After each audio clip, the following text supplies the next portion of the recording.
A deeply troubling trend has emerged in recent days. Some Western media outlets, including the New York Times and Deutsche Welle, are using a tragic blaze in Hong Kong to attack the one country, two systems. They question the region's governance and even argue that Hong Kong's Legislative Council election should not have proceeded as scheduled. Linking a fire to a political system is nonsensical and worse, deeply disrespectful to the victims, the first responders and the entire community that rallied together. So let's set the record straight. Fires are heartbreaking. They are not ideological weapons and they happen in every society. In the UK, the Grenfell Tower blaze in 2017 claimed 72 lives. In the US, the Maui wildfire in 2023 killed over 100 people.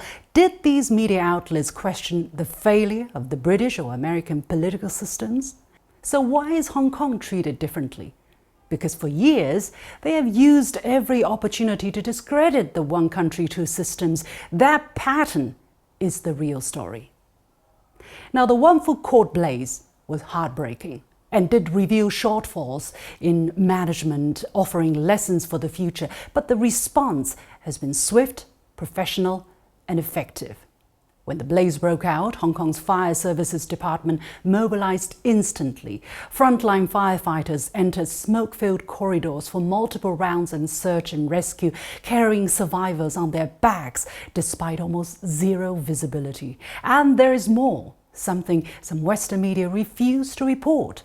Under one country, two systems, help arrived from across the mainland within hours. For example, neighboring Guangdong province immediately coordinated rescue equipment and medical supplies to Hong Kong.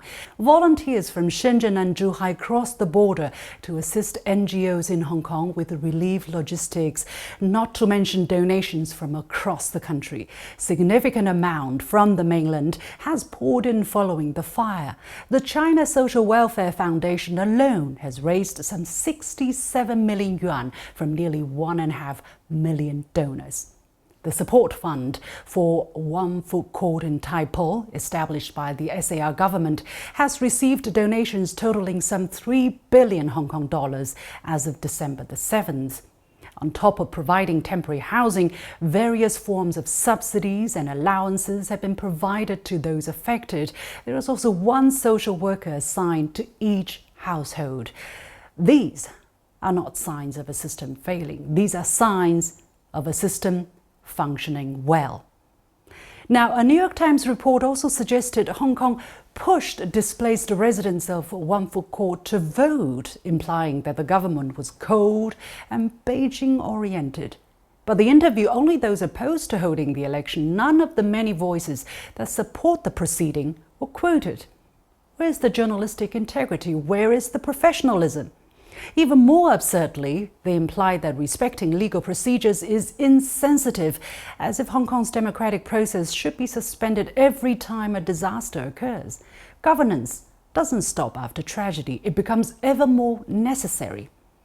The LegCo election follows a legal timetable under Hong Kong's basic law order. Postponing the election would have harmed the very victims the critics claim to care about. Meanwhile, the central government fully supports Hong Kong in balancing compassion with governance. This alignment ensures Hong Kong can both mourn and move forward. That is responsible leadership. One country, two systems is working, especially in moments of crisis. Tragedies should unite societies, not be weaponized for ideological narratives, and certainly not distorted into attacks on a constitutional arrangement that has protected Hong Kong for decades.